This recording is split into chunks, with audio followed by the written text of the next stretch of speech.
It's Are we live? Yeah, we're live. Cool. Yeah. Yeah, off to Malaysia tomorrow. We'll do some. Definitely be a adventure, man. I mean, it's a cool place. Some tasty food. Yeah, looking forward to curry laksa. laksa. Yeah, I was gonna say that. And satay, like the chicken. I don't know. There's tons of good stuff. Yeah. Satay is like the liver. No, it's like a chicken satay. It's kind of like a I'll skewered chicken kebab or something. Okay. Keep my eyes peeled. It's good though. Yeah. For tomorrow. Yeah. It's like street food. Yeah. Yeah, just a whole bunch of stuff required. Man, like clothes. This looks like heavy, right? It's all right. It's under 10 kilos. It's under 10K. Yeah. It also has like the motorcycle armor and stuff in there that I'll normally be wearing anyway. So okay, cool. Yeah, cool. Should be fun though. So just going there for like a company trip? Nah, just kind of wall glitched into like a free holiday. Not free, but joined a group of friends who are not friends. I haven't met anyone there, but people I'm like kind of connected to through alumni networks and stuff. Okay, cool. Like basically I got invited, but she thought I was someone else. But then I already bought the ticket. So like an impersonator, a bit, yeah, imposter, yeah. But I've been chatting with everyone, so it's all cool. I think it's just cool. Kind of funny, funny way to But everyone's like in the same social industry. Circle. Nah, not at all. I think the common factor is we all went to the same university. I think. Okay. Yeah. Most of us are based out of Japan. I think. I don't know. I honestly have no idea. I'll figure that out. Probably figure it out when you get there, right? Yeah. But yeah, I want to talk about also the club scam, or like this is kind of a sequel to last week, right? Yeah, a bit. We went into the Richie Houghton follow up. Right. But yeah, so I went to see Charlotte De Witte.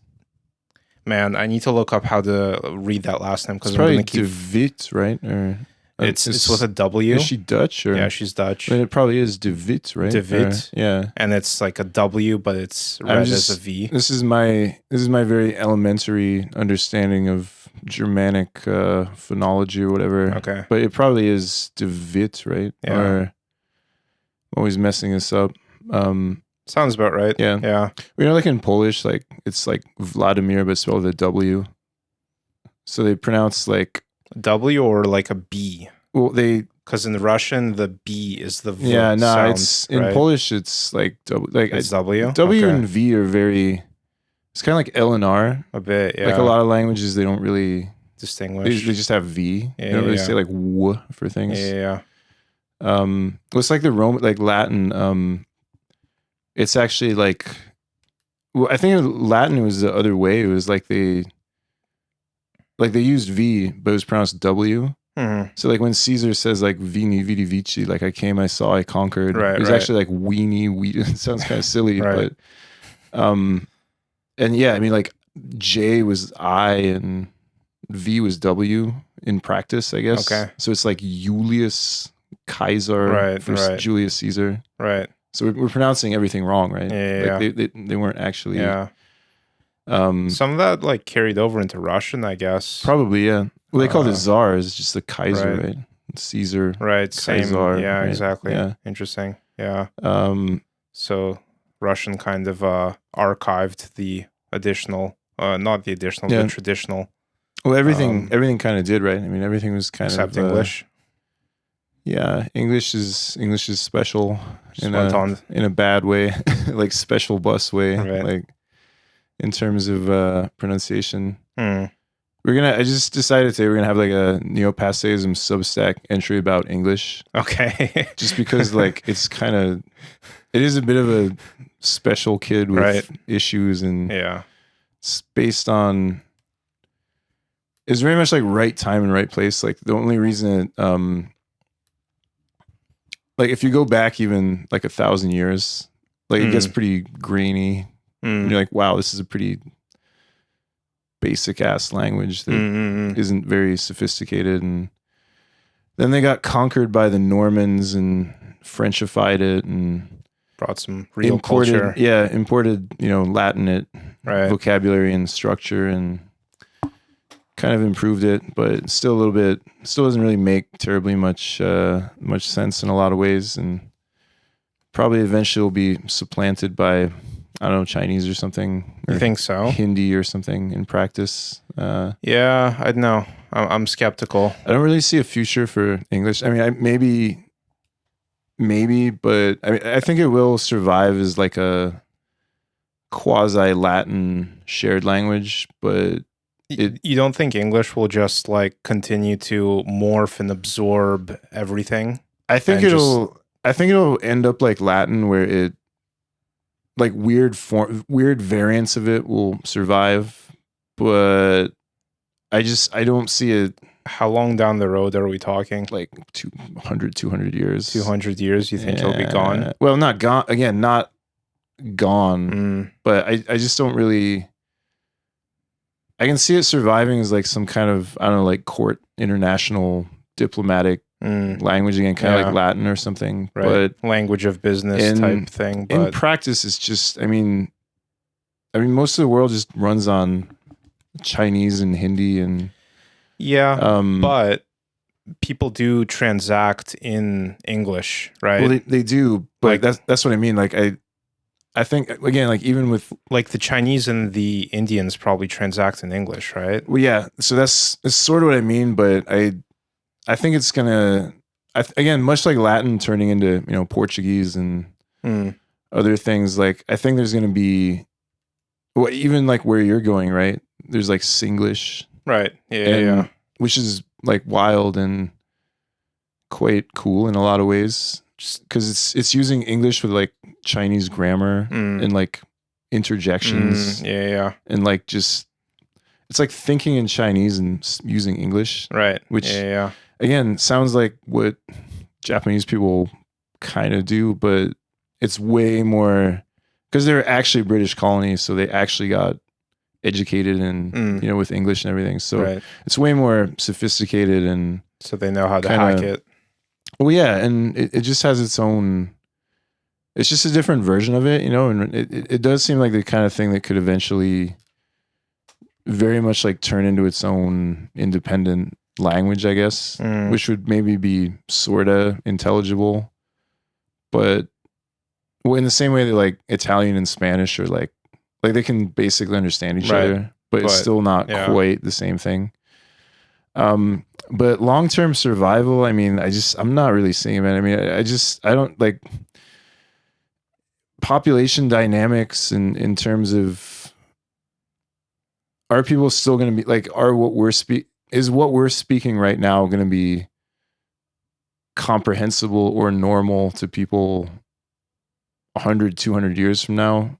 I kind of doubt it. I mean, maybe, but it will certainly be like Victorian English or something now. Yeah, right? yeah. Where it's like I can understand it and contextually I can parse what you're saying, but it's not how I would. I think it'll be more, man. Like I feel like even Victorian English is way more comprehensible than. I think if anything, things are changing much faster than back then. Right. So I just feel like the population demographics of the world and the speed of... Do you think it's just population demographics it's a huge thing, man. I mean, if it like...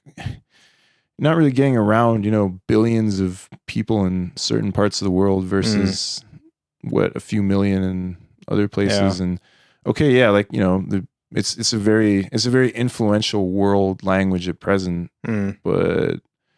little bit skeptical. I never like assume it's gonna survive, which is a weird thing to think about because like I'm putting all this time into using it. Right. I'm like, it's probably gonna be dated within, not even. I wouldn't put all my eggs in the Mandarin basket either.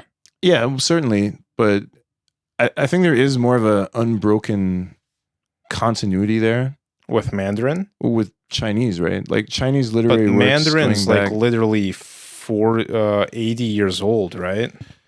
It's like they introduced it in the Cultural Revolution. But Chinese writing and books and prose and stuff is way more consistent going back. Like if you read, I mean, okay, it's different. Like classical Chinese is different, but there's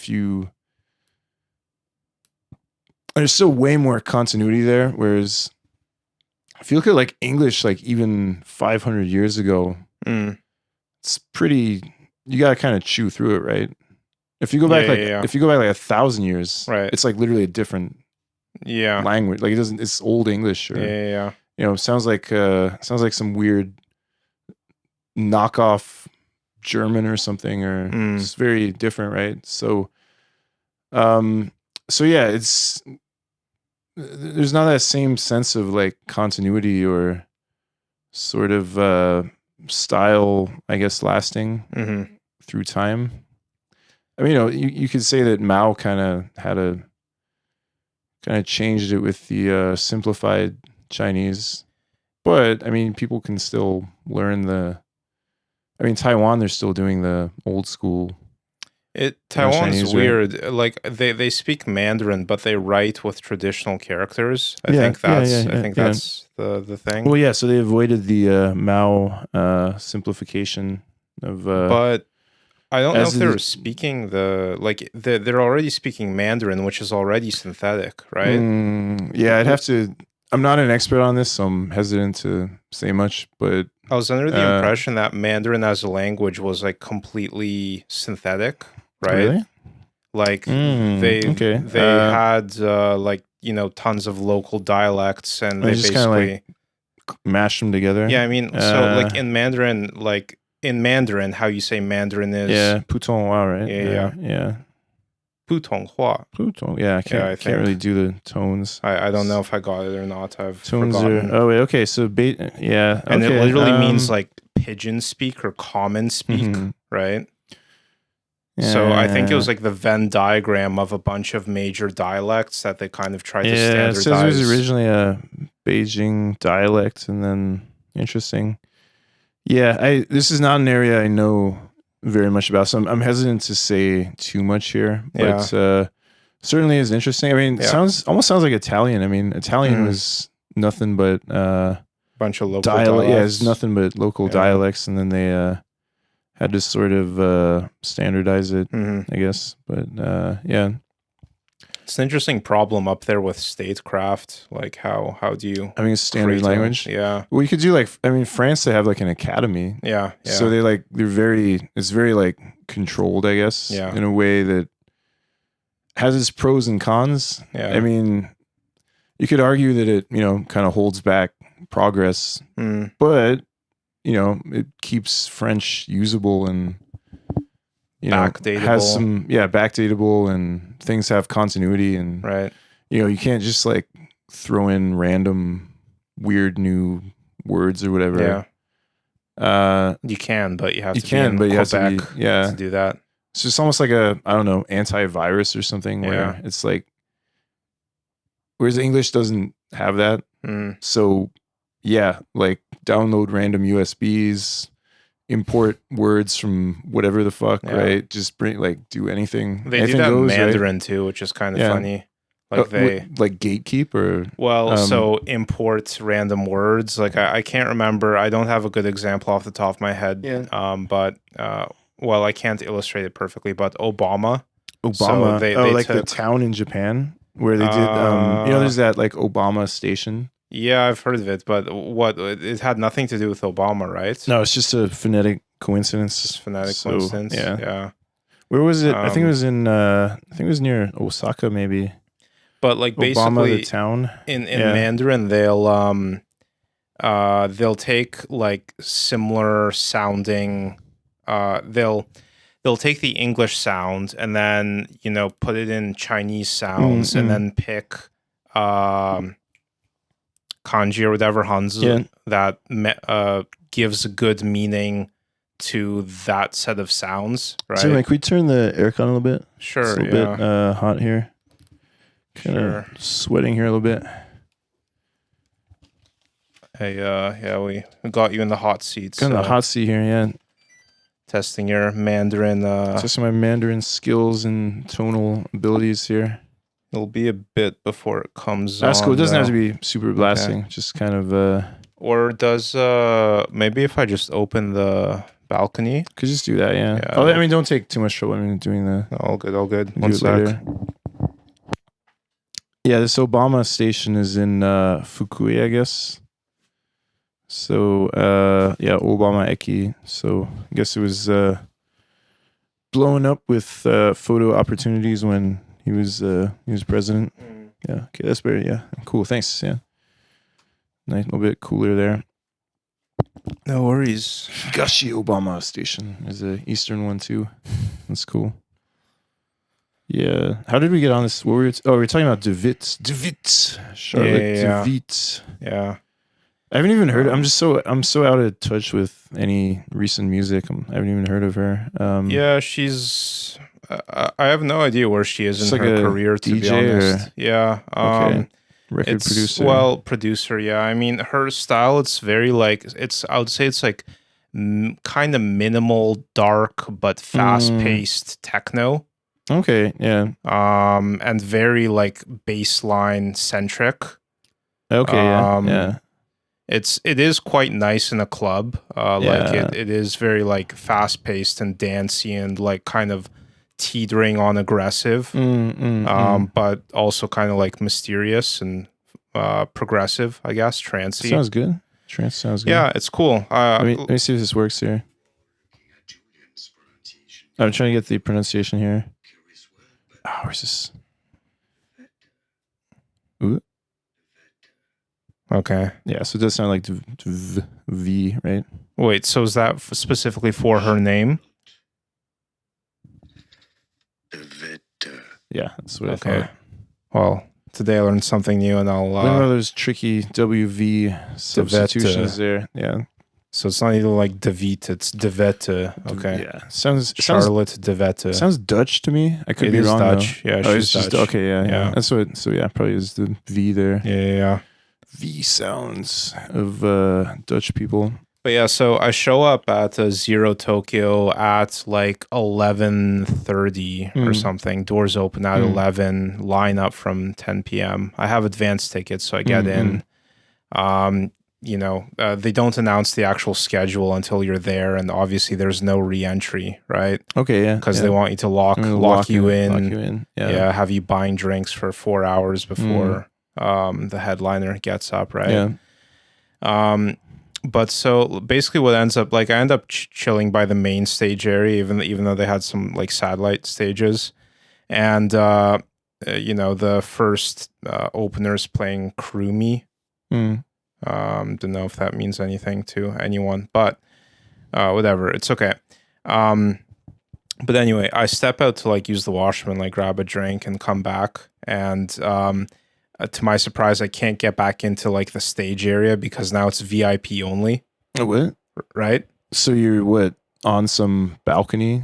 Well, it's like there's a choke point leading up to like the dance floor. So there's this like nosebleed area behind like all the audio booth stuff, like not the performer area, but like the the visual stuff, like all the tech stuff basically. Right. So there's a choke point there where the bouncer like only lets through VIP people because the dance floor is too crowded. So people are leaving, but no one's being let back in. So like for a while there, I'm like basically in this what is it like you're getting squished by people, right? People are trying to get through. People are spilling drinks on you. You maybe shuffle like one step forward every like. The trick was basically like some VIPs would get pulled through and you'd kind of like use the vacuum to edge forward or whatever. Exactly. Yeah. And then eventually I just got like pushed through, right? Despite the bouncer's aggression. Yeah. So yeah, back there and basically chilled there for a while until I got sick of it and went home. But yeah, I mean, it's annoying to realize that this is all just a ploy to sell overpriced alcohol. Like that's the whole ecosystem, right? I mean, what would you call clubs in general? Yeah, but like I don't know what like VIP service and bottle service. Like I don't know what else how else you would describe that. But I mean, yeah. Oh, I mean, that's literally what it's just what it is. Right? I mean, it's a ploy to. Yeah, I mean, Womb didn't feel like that. I don't think Womb had. They had some VIP areas for sure. I mean, they had like a balcony area, so you could have like more space. But like, no one was. There weren't annoying confetti cannon bottle girls or whatever. Yeah. But yeah, I mean, it's just ridiculous to pay for the advance ticket, like show up early, and then be told that you can't enter the dance floor area. Yeah. Like, yeah, I don't know. It's frustrating that like the music's good, right? Yeah. And I love to see the music, but like it's all like gate kept to, sell 1800 whiskey at like 2000% markup. I don't even know what the fuck 1800 whiskey is. Never had it in my life. Yeah. But apparently it's a big deal at the club, so that's very much. I mean, that's just how these places operate, man. I mean, remember, like even when we were, hanging out with Mateo and be like going backstage at Oak and stuff, and like there's just so like even if like literally the owner of the club is with you, right? The bouncers are still like trying assholes to kick you out. Yeah, like there would be a few times where like literally the owner of the club would be like pulling me somewhere, right? And the bouncers would be like trying. I'm like, this is literally your boss. These bouncers have like I don't know what. Yeah, so I mean, even at that level, like you can literally be there with the owner of the club, and they're still gonna like, if you don't have a wristband or something, they're still gonna be like, or, you can see their brain like. All two brain frying. cells. Yeah, you can see them like, what do I do? Like, cannot function, like program, decide. Like, you can see them trying to like decide program. Yeah. And like, they just can't like process the short circuit. Yeah. Yeah. So, I mean, even like, that's how broken it is, right? Yeah. So like you can, well, I don't know, not broken, but like just it's functioning as it's supposed to. But function. So the guy next to me who was spilling drinks all over me over the course of 20 minutes, he's like telling the bouncers like, dude, like I stepped out to grab me and my wife a drink at the bar. Like you have to leave the area, and now I can't go back in. Yeah. Like what the fuck, right? Yeah. Like are you trying to sell drinks or not, right? Yeah. But yeah, that's the ecosystem. Yeah, it's hilarious, right? Yeah. And like the other thing I kind of realized, and I mean this is probably all very obvious, but like the first opener, Krumi, her set's like pretty, I don't know, like borderline ambient, right? Like it's, she picks it up a bit towards the end, but I was reflecting, I don't think she like particularly wanted to play that music either, right? I think she was just playing her role in this ecosystem, where she's like the first opener and her job is to like keep the dance floor like lukewarm while people show up and buy drinks and whatever, right? Yeah. So everyone's just playing a role in this ecosystem that's designed to like play with young females' perception of value in order to con into dudes. Buying drinks. Yeah. Like that's all it is, right? Yeah, well, I mean, it's a funhouse mirror, right? Yeah. Well, it's literally what it is, and we know, for people who are watching, like we do know a lot of people who are very involved in the scene, and like club promotion and stuff, and we were kind of involved with it to a degree as well, a little bit more distantly, but still, kind of on the fringes of that. So, it's really literally what it is. I mean, it's just a value extraction system, I guess. I don't know what to call it. And so the fool is parted with his money, I think is the phrase that comes to mind. Well, it is just, I mean, when you see it from like different angles, you just like you see how it is designed to do that. Right. There's this interesting I don't know if you've ever heard of Tim Urban. Yeah. I mean, he's like a country act or something, no? No. He's just one of these like. That's Keith Urban. Yes, Keith Urban. Yeah. Tim Urban is just this. He used to have this website called Wait But Why. Oh yeah. Which, that had the calendar of your life. In 1 week increments. Yeah. I think he was one of the. I think the Luigi Mangione, the shooter, was really into him too. Oh yeah. Interestingly. But yeah, he has some interesting posts, or used to. I don't know if I'd read a whole book by him, but you know, he did have some interesting posts and, you know, takes and stuff. And right. One of them is where, yeah, he just analyzes, you know, bars and clubs kind of in this way. Mm-hmm. And he's like, basically the conclusion he comes to is that like the shittiness is the point. Mm-hmm. So like, it's, you know, like you're waiting in line for a reason. Yeah. You're getting your hand stamped for a reason. Right. You Despite know, no re-entry. Yeah, right? You're getting like everything is there to like, yeah, basically put you in a like subordinate position. Right. Yeah. So you're like, oh, I gotta do something. I gotta buy drinks. I gotta do this. I gotta pay more money to get, I don't know, VIP or something, or then I'll really be you know, king. Like I can buy my way out of this, right? I can buy respect of the staff by literally buying it, right? Or, you know, something like that, right? So he's like, everything is, it's not, you know, it's a feature, it's not the a music's bug. too loud because it makes people buy drinks, right? So he's like, you know, everything is, the shittiness is like baked into the experience, right? And it's brilliant. I mean, it works, right? Yeah. It's annoying that they have this monopoly on the music, right? I mean, it's like, I feel like it's almost like a bit of a deal with the devil, that you like a musician or, you know, performer has to like go into this dirty world because there's no other alternative, there are like, really. I guess there are like alternative models of, you know, like live festivals and other kinds of, as you know, I mean, you've been, you know, you're going to Labyrinth was way nicer. Stuff. Yeah. I mean, you know, it felt like there are like alternative models to, experience music. Again, I don't particularly care about them personally either, but I you know, there are other ways to get into a musical headspace where you can you know, connect with it live and hopefully have a better time. I guess Labyrinth is the way to do it. This was cool, but again, like I just got to the same point, same conclusion of, you know, there's just, I can listen to this on Spotify while driving, and that'll be just as good, right? Well, recorded music really changed the world. I mean, I think we still take it for granted, but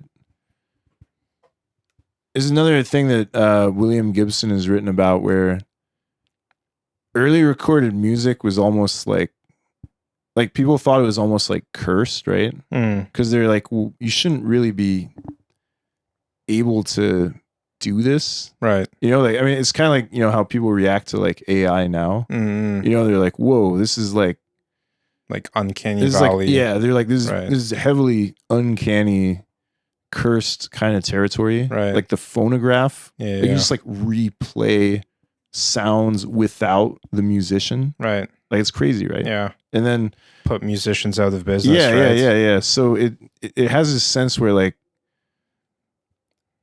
it's kind of like music without a musician, in the sense of privately enjoying it or like replaying it endlessly. Yeah. Like, it is a pretty big leap in reality, I guess, which again just seems totally boringly normal to us, but maybe it isn't. Like maybe if we didn't have it, then music would still seem like otherworldly, magical, or something. Yeah. And like, you would have to go see it or play it. Well, I mean, that was the thing with the organs in churches, right? Like, to a villager, that is like mind-blowing, right? And you feel the presence of God as it like resonates off the cathedral and whatnot, right? Well, yeah, or again, just like the opera or something, right? Certainly would be. It's kind of weird. I mean, like, you read people in the 19th century writing about the opera, and, you know, even like royalty, and they're like, you know, Wagner was kind of bigger than, I don't know, anyone really. I mean, it was, you know, world global celebrity, and was considered like the greatest genius of all time. And I think now it's kind of like, what, like, people don't really get it, right? Like, I mean, like, how often do you sit there thinking about Wagner, like probably not. The last time I thought about him was when we last talked about the opera. Well, that's what I mean, right? 20 episodes ago or whatever. So no, like, I think it's a little bit hard to understand, and like I feel like recorded music probably is one reason for that. Because like, what does that live spectacle really mean once you have recordings? You can just sit down in the comfort of your home and analyze this stuff. Yeah, which again wasn't how it was written to be experienced. Right. I mean, you're supposed to go to the opera house and hear the live waves of the orchestra hitting you with walls of sound, and you're watching a musical drama and stuff like that, right? Do you think the bouncer at the opera house was equally shitty? I'm sure he was, man. Insult your tie I think he was, right. Like I'm trying to remember. There's some 19th century novels where it might have been Zola or something, where I think he's talking about like opera bouncers or some similar. Some things never security, change. Yeah, security or something similar kind of stuff, right? So, yeah, I'm sure they were selling overpriced snacks and drinks, and other. Toilet was probably crowded, if there was one. It was probably just a hole in the ground or something. But yeah, so I'm sure there's a similar element, but recording tech was certainly a game changer. And now it's the DJ playing recorded music over speakers, and then people, all you see is a sea of phones in front of you recording. Yeah. I don't know what they're recording. I mean, for me, okay, fair enough. I recorded something, right? Yeah. But what I try and do is I just try and like get a moment of it, right? Just something to share once, and then I'm happy. But then there's people like recording the whole time. Yeah, right? It's just like the whole at set, random increments. Yeah. And I'm like, what triggered this desire to record, and why am I staring at a sea of phones in front of me, right? Yeah. Well, how much you're recording like 20 minutes of a live club? Like, is that ever going to be watched, or like? Yeah, that's my question, right? It's sort of.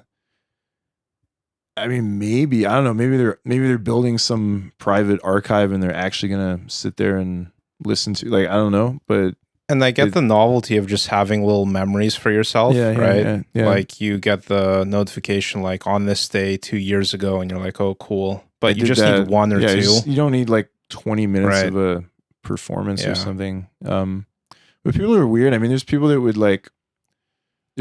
do that back in the day with live music too. Like there's home recordings of like entire concerts from like, I don't know, the 60s and stuff. And like there's people that would record TV. Like there's some woman that obsessively recorded everything that was on TV for like on every on pretty much everything that was happening 24/7. Just building up this insane televisual archive for I don't know what reason. There's a subreddit for this, like data hoarding. Yeah. Probably the more modern extension of this practice. Yeah. I feel like it's like some desire to like defeat death or something. It's like, if I can just amass as much data, then like, I can stockpile. My life will have meaning. Well, I think it's not just meaning, but it's like I can stockpile. It's like hoarding so you don't starve. Right. I feel like it's the same impulse or something where. Or doomsday prepping. Yeah. Well, it's like, like if I build up like an insane bunker of like 5 years of canned food. Right. Then surely nothing bad will ever happen to me. Yeah. Because I can just retreat to my little bunker and, be safe there. There is like an evolutionary advantage to it, but I guess like I can't remember how this was phrased, but basically it's the idea that you need like preppers in a population, right? Like a population benefits from having preppers, but it's not necessarily like the doomsday preppers that will survive. Yeah. But they're the ones who put the infrastructure in place so that the survivors can like if it's a meaningful infrastructure, I guess, but 20 years of, I don't know, mainstream TV archive. I'm not sure how it's going to really, I mean, it's interesting, but I don't know if that's really going to either be terribly accessed or help anyone. Could train a nice AI model. Train an AI on it, maybe, or something. But or maybe future historians. Yeah, I mean, it's certainly interesting, but did we talk about this on the pod already? But the cuneiform tablets where it's like a Yelp review. Oh, the guy who like sold him Nasir copper thing. Yeah, I think we talked about this. Yeah, was this on recording? I think we did record. Remember. I think I think we probably talked about this. I mean, this is pretty famous, so I'm sure people are familiar with it. Most likely, it's certainly very amusing. He's angry enough to carve a rock for a very long time. What was the dispute? Oh, it was just like merchant in Mesopotamia, I think, where he was like selling people like adulterated copper. Okay. And like, because so they couldn't really like, if it was someone who was quite far away, they had to like send messengers and servants to like get it and communicate, right? Yeah. So and apparently there was this copper merchant who was like consistently doing this, like he was just selling like low quality copper into, so like his house was like full of these complaint tablets that so he kept them? He kept them, yeah. Oh, okay, that's fine. Yeah, that's right. There's like some meme where it's like he's, like the Chad copper merchant and the, Virgin customers. And it's like he just keeps the complaint tablets in his house like a boss and doesn't address the complaints or whatever. So yeah, I guess something like that's really like some things don't change, It's just like a scammer kind of. But yeah, it is pretty funny that we like still have that, like with, some things never change. Yeah, how'd we get on this? Oh, just like recordings and archives, I guess, and recordings, which are like weirdly easy now, but back then were like a crazy amount of work. And if you wanted information to survive, like you just stone, right? It's the only thing that. I mean, if you just write something down, okay, the paper's probably gonna rot or something, and otherwise, like, how are you gonna like preserve information, right? So through a pyramid, and that has like carvings on it, right? On the walls and stuff. Well, I mean, beyond that, I guess even just the structure itself, right? Yeah. I mean, we do have like there's like some languages like there's like some Phoenician kind of stuff where like we do have examples of the text and stuff, but it's like crazily actually few examples. So some of it's like still pretty up in the air as to like what some things mean, because they just don't really have enough surviving examples of this, like the script or the writing. I mean, it obviously existed, but I mean, just like the source material is just so limited in practice that can't even like build a cipher, can't even super build a working take on it. Right. Yeah. So in theory, now we can record everything forever, but is it really going to play out that way? I don't know. I mean, electronic data storage, I mean, it's good in theory, but... Well, like the data centers still back up onto magnetic tapes, if I'm not mistaken. Yeah. Because I think like all the like flash storage SSD type stuff is like gone immediately in like a Carrington type event. Yeah, well, like EMPs and stuff, right? Or EMP, like sort of other electromagnetic disturbances. The Carrington events are pretty like I feel like that's like a huge blind spot that we haven't. It was like in the 1800s or something, but like a solar flare basically fried all the telegraph wires. Like everywhere, right? Yeah. So like if we would have that now, like we're toast, right? Yeah. It's hilarious to think about. I mean, if it's just all data worldwide just randomly gets fried. Like, what would that even? What would that even? That probably would be like the apocalypse. Like, what would that even look like? I mean, it's just like. I weirdly kind of want to experience it. Do you know what I mean? Just want to like hard reset, right? Yeah. Hard reset on. Kind of feels like we need it on everything. Yeah. Kind of. I don't know. I mean, like war with Iran doesn't sound like the right kind of reset, but like maybe a Carrington event could like get things back on track. Yeah. It's that or alien invasion. Like I want one of those two. A hard reset. Yeah. It is kind of funny, like even like physical like things like CDs and DVDs are like just like degrading already. Right.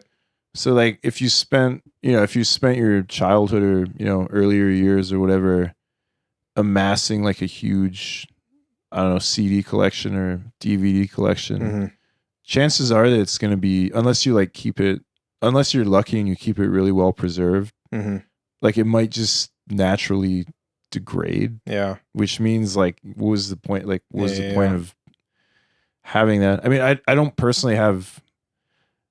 I definitely had a pretty decent CD collection, but like, it was never like something I super valued, I guess. At least past the point where I was naturally listening to it all. But but there's people that had entire rooms full of DVDs and CD archives and like. Well, yeah, I mean, like CD racks were a thing. CD, right? oh yeah, certainly, they're definitely a thing. It's still I still know people. I mean, I still know people that have like enormous collections of CDs, like well into the thousands and thousands, and room filling kind of collections, and there's people that have that with DVDs and movies too. The argument I heard in favor of like DVD collecting was that basically like on a streaming service you don't actually own the movie, and so they'll just like cut stuff out of it eventually. I think there is that argument, but or just pull it. It's a little bit. I always feel like that's a bit of a. I mean, yeah, there's truth to that. Like, you don't probably technically own it, right? But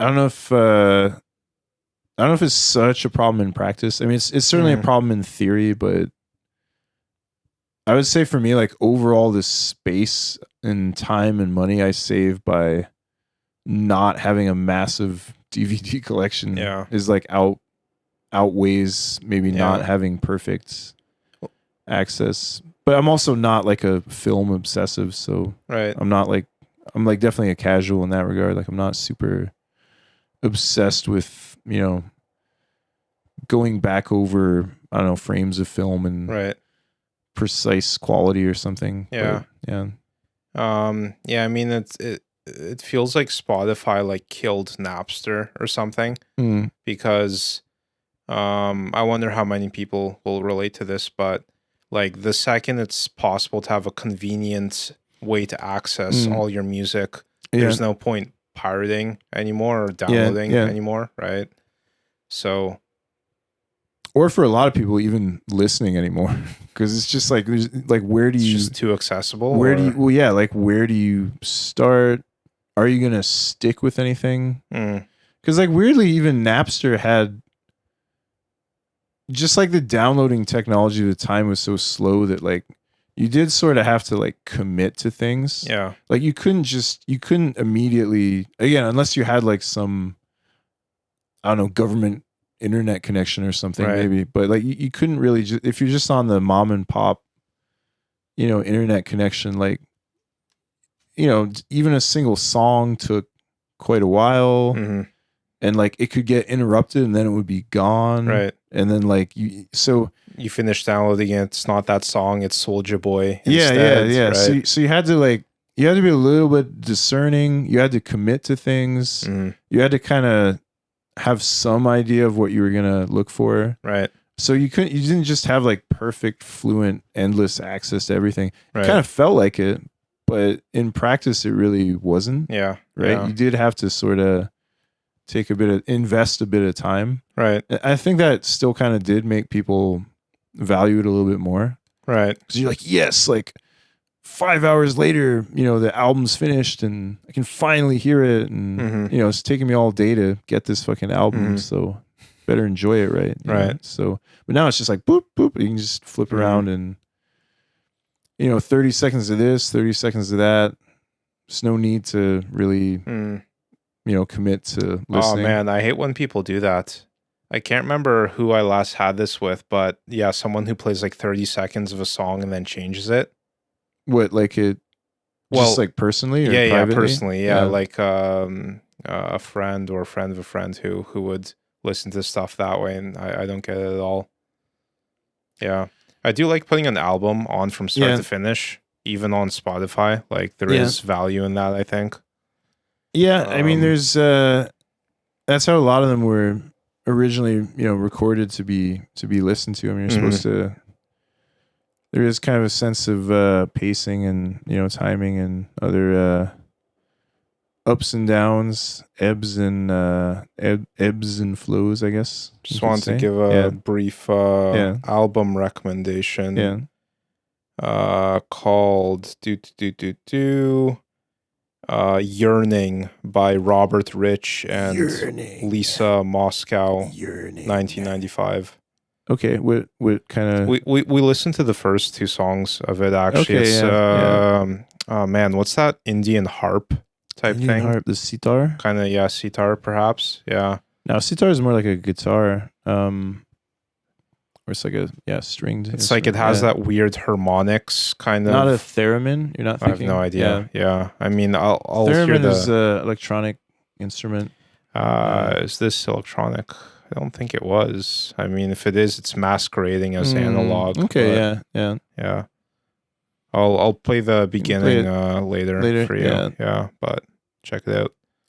Could you just like you can like overdub music in these too, right? Or is it like too much? Yeah, I'm not gonna put it in though. Yeah, I was thinking about there could be a clever way to get video in by recording.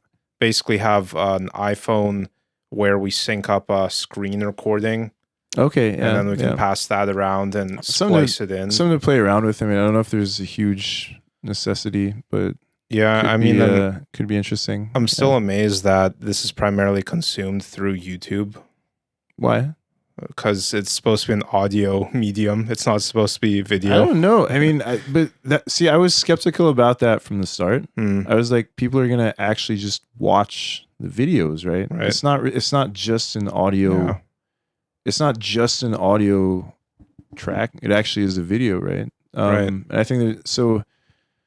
That's sort of how I thought people would consume it. There's exceptions, but it doesn't really surprise me, honestly. Because people like to watch YouTube videos, right? They might be. I mean, they're probably not paying constant obsessive attention. I mean, they're maybe partial. Yeah, it's like in the background, partially attentioning it, or playing it in one window while second screen doing something else. Yeah, second screening it or doing something else. But it doesn't really surprise me. That's kind of what I thought would happen. The medium is the message, as they say, right? McLuhan said. What was that thing you tagged me, and I've been meaning to go back to it in the Neo-Decadence chat about what AI and religious... I don't know, some shit that was going down where people were bringing, I guess, AI into their rituals or something. Okay. I have no idea, man. That's why I tagged you, because I hope that Salvatore would elucidate with some more details. But I'll need to review it. I was just too busy yesterday. I didn't have the chance to. He's an interesting character. This Peruvian neo-decadent. He was in the round table, right?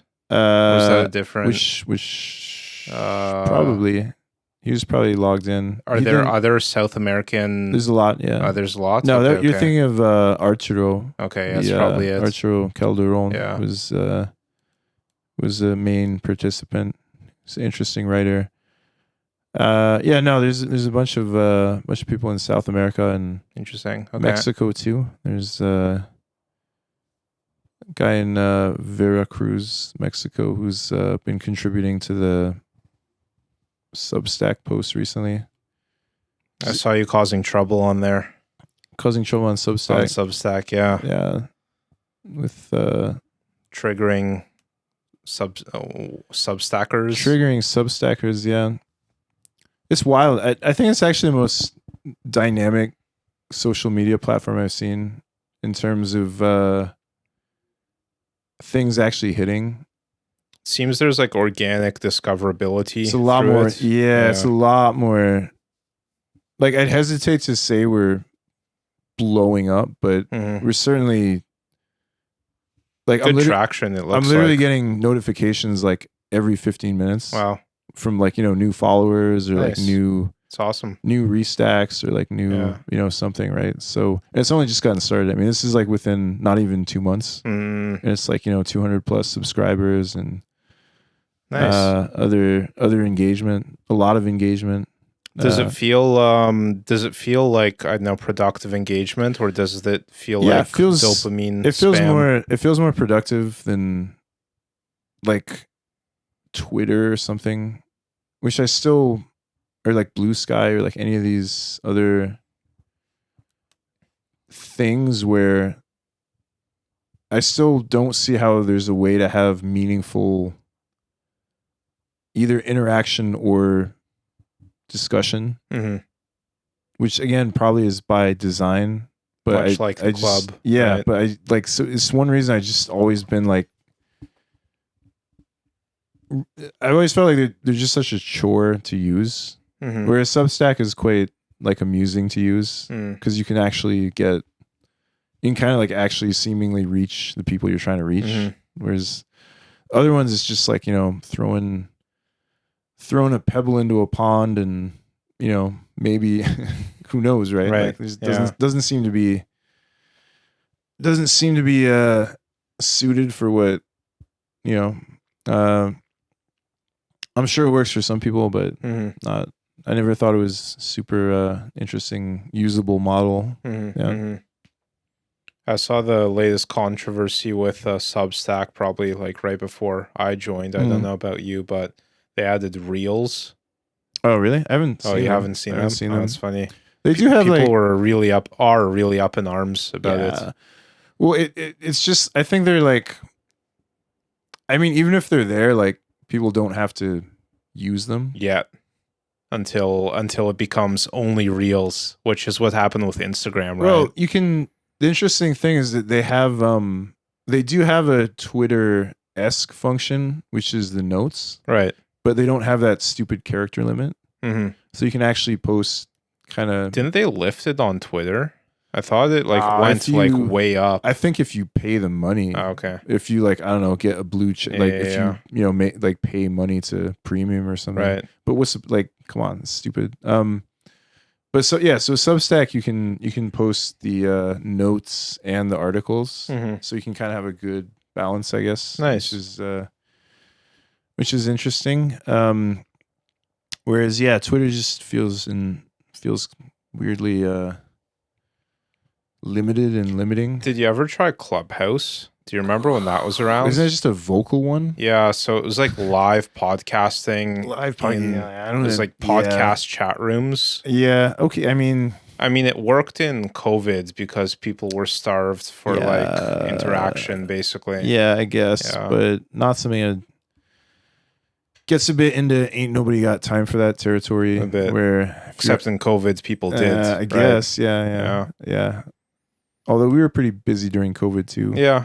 Certainly, things certainly weirdly. That's such a wild. Like, I mean, I'm obviously writing about it in fiction, but I just feel like our particular COVID experience was probably like so vastly different from most people, right? Most people listening to this, I would say. Yeah, I would assume we had a vastly different. Most of the world, really. Experience. I guess. Yeah. Definitely. It's kind of a niche of a niche. Niche of a niche. Yeah. Of weird people that kept partying and kept clubbing and kept living their lives instead of cowering in fear, I guess. I don't know how else to put it, but I'm not sure. Yeah. need to reflect a bit more to know how to contextualize it properly, I guess, right? Yeah. Probably do a whole separate hour on COVID, to be honest, but I'm sure we'll get there at some point. Maybe might eventually work our way around to that. Yeah. I mean, we're still talking about shit we talked about in the first episode, which people are still mentioning, right? Like Blue Monday and Joy Division and stuff. So I don't know if we've quite exhausted the previous threads, even though it sometimes seems like it, but kind of maybe actually haven't. Yeah. Should we land this one? Probably, what do you think? I think we'd probably leave it off. Okay. Yeah. Also weirdly tired, I guess, because it's probably just Sunday. But when'd you get up? I feel like I slept pretty normally last night, but it might just be residual. Were you up all night? No, not really. Okay. But like I messaged you at like 5 a.m. and you were up, right? Oh yeah, but that's not all night.